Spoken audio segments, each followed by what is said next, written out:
네, 안녕하세요. 지금 이 영상을 보고 계시다는 건 종합소득세 신고를 못 하셨다는 거죠. 보통 우리가 미루다가 신고 기한을 놓치는 경우가 제일 많아요.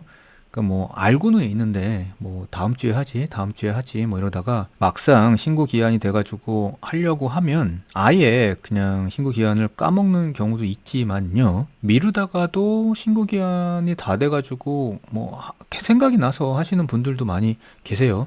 근데 이제 막상 하게 되면 특히나 간편장부를 작성해야 되고 이런 유형 같은 경우에는 이제 하루 이틀 가지고 안 되는 경우가 생겨서 기한 안에 포기를 하는 경우가 있죠. 그때 가가지고 뭐 세무사 사무실에 의뢰를 한다거나 이것도 불가능하고요. 그래서 이제 신고 기한이 지나면 기한 후 신고를 하시긴 하셔야죠. 그러니까 아예 안 할 수는 없으니까.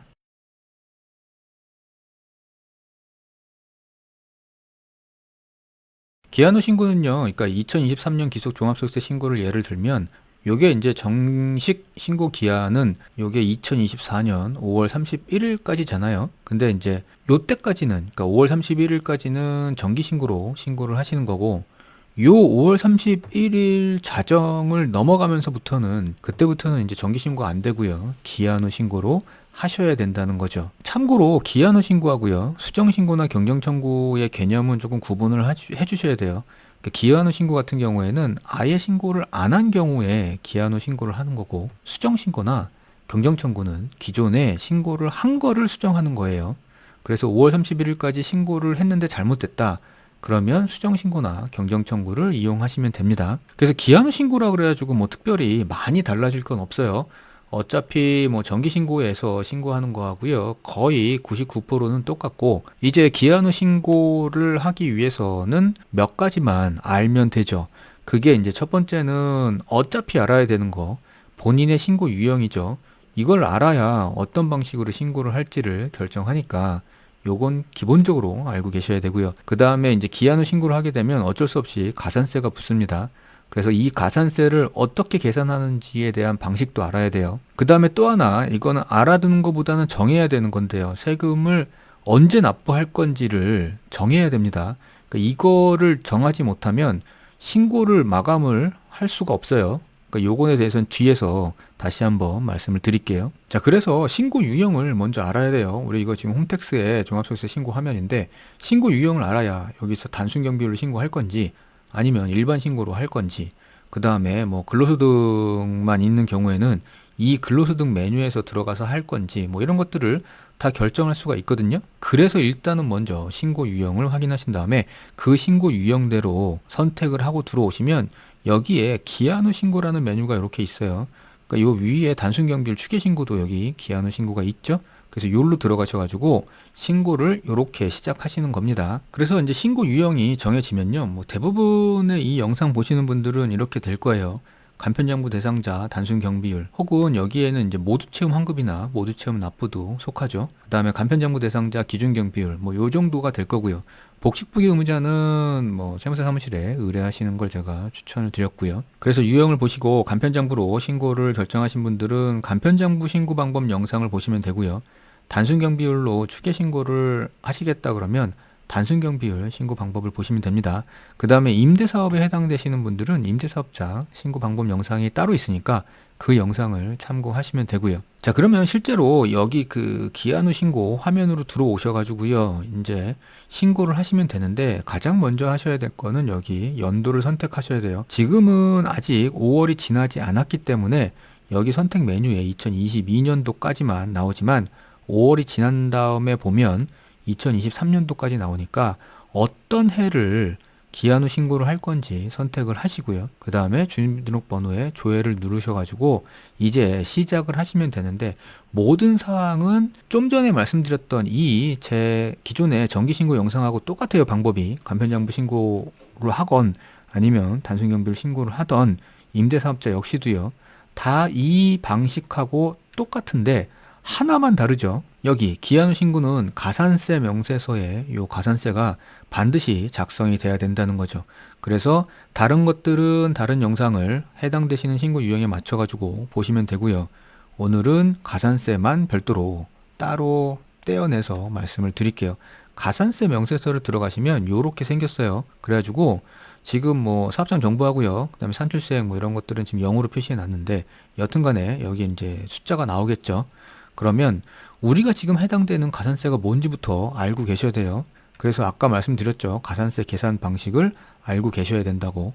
그래서 보시면 우리는 지금 신고를 안 했죠. 기한까지. 그래서 무신고 가산세가 해당될 거고요. 그 다음에 신고 기한까지 납부를 한 것도 아니기 때문에 납부 지연 가산세가 해당이 될 겁니다. 요게 이제 기본적으로 해당이 되는 거고, 뭐 다른 뭐 증빙불비 가산세나 뭐 이런 다른 사항 때문에 생기는 것들은 뭐 당연히 들어가야 되는 거고요.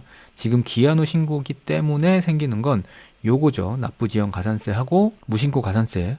이렇게 두 가지가 중점적으로 나올 거고요. 자, 무신고 가산세는요. 일단 기본적으로는 20%라고 생각하시면 돼요. 납부해야 될 세금, 그러니까 기존에 원래 납부해야 될 세금이 나왔다 그러면 거기에 20%를 무신고 가산세로 내야 됩니다. 다만 이제 부정행위 등의 일부러 고의로 알면서도 신고를 안 하거나 누락하거나 이런 경우에는 40%까지 올라가게 되고요. 다만 우리는 간편장부 대상자라 상관이 없는데 복지부기 의무자 같은 경우에는 여기 납부해야 할 세액의 20%와 수익금액의 0.07%를 비교해가지고 큰 금액으로 갈 수 있다는 거는 참고로 알아두시면 되고요. 근데 무신고 가산세는요, 요렇게 감면을 해주기도 해요.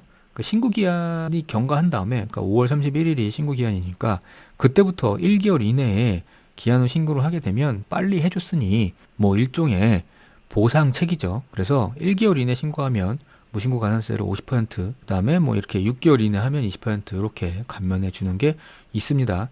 그다음에 이제 세금이 있었는데 납부를 하지 않았으면 납부 지연 가산세도 내야 돼요. 요거는 일수, 그러니까 하루하루마다 0.022%를 붙여가지고 추가로 내야 되는 거죠. 그래서 가산세는요, 작성하실 때 여기에다가 직접 쓰는 게 있고 여기 계산기에 들어가셔가지고 작성을 하시는 게 있어요.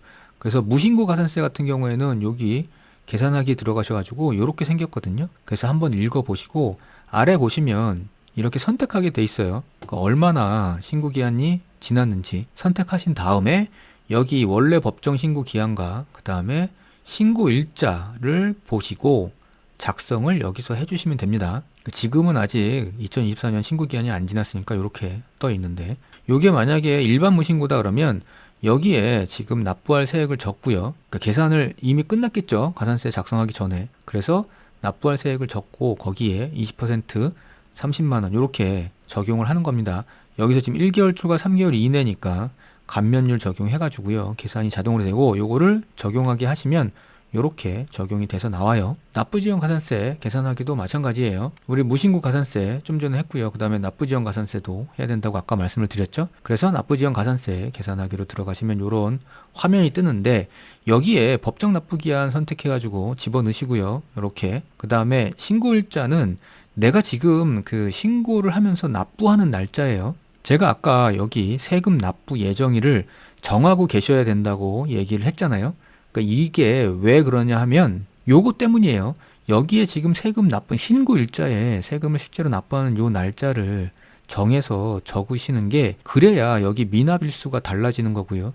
그래야 이 날짜 기준으로 내야 되는 세금이 결정이 됩니다. 그래서 여기 날짜를 실제 납부를 할 수 있는 가능일로 맞춰 주셔야 되겠죠. 그래야 그날까지 세금이 정확하게 계산될 테니까요. 그래서 이렇게 나오면 여기에 이렇게 가산세가 표시가 됩니다. 그 다음에 아래에 있는 것들은 뭐 해당이 되시면 이건 정기 신고 기한에서도 해당이 되는 사람들은 작성을 해줘야 되니까 그런 것들이 있는지 확인을 하시고요. 그 다음에 다 됐다 그러면 저장 후 다음 이동으로 신고서는 작성을 끝내시면 돼요. 제출하기까지.